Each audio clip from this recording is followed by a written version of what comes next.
ஒரு சஹாபி இருந்தார், அவருக்கு மக்கள் என்ன சொல்லுவாங்க, ஹிமார், கழுதுன்னு சொல்லுவாங்க. கான சஹாபி யுலக்கப் பில் ஹிமார். அவர் பேர் அப்துல்லா, சஹாபி பேர் அப்துல்லா, புகாரில் வருவார்.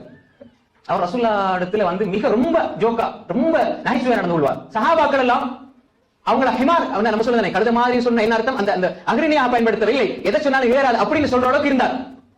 ஒரு சந்தர்ப்பத்துல அவர் ரசூலுல்லாஹ் சபைக்கு வந்தா கொஞ்சம் நகைச்சுவையாக ரசூல் ஸல்லல்லாஹு அலைஹி வஸல்லம் பேசுவார். சஹாபாக்கள் குடிச்சு யாருக்காவது விட்டுவாரு. அதே மாதிரி ஏதாவது ஒரு பொருளை எடுத்துட்டு வந்து அந்த ரிவாயத்துல வருது, இன்னொரு ரிவாயத்துல தேன் எடுத்து கொண்டு வந்தார். ஈச்சமரத்தை எடுத்து எங்கேயோ ஒரு கடையில இருந்து ஏதோ தூக்கிட்டு வந்து ரசூலுல்லாஹ் கொடுத்தார். நான் ரசூலுல்லாஹ் ஹதியாவா ரசூலுல்லாஹி ஸல்லல்லாஹு அலைஹி வஸல்லம் எடுத்து வச்சிட்டு இருந்தா கடைக்காரன் தேடி வந்துட்டான்.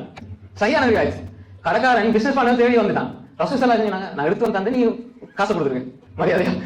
அப்படிப்பட்ட ஒரு சஹாபி அப்துல்லா ரலியல்லாஹு அன்ஹு. புகாரில வருது இந்த சஹாபி பத்தி. அந்த சஹாபி ஒரு நாள் வந்தார், ரசூலுல்லாஹ் சபைக்கு வரும்போது குடித்தவராக வந்தார், மதுபானம் அருந்தி விட்டு வந்தார். ஒரு சஹாபி பார்த்துட்டு சொன்னார், அல்லாஹும்ம லஅன்ஹு யா ரசூலல்லாஹ், அல்லாஹ்வுடைய தூதரே இவருக்கு லஅனத் செய்யுங்க, குடிச்சிட்டு உங்க சபைக்கு வரார். ரசூல் ஸல்லல்லாஹு அலைஹி சொன்னாங்க, எப்படி நீ சொல்வாய், இன்னஹு யுஹிப்புல்லாஹ வ ரசூலஹு, அல்லாஹ்வை ரசூலை நேசிக்கிறார்.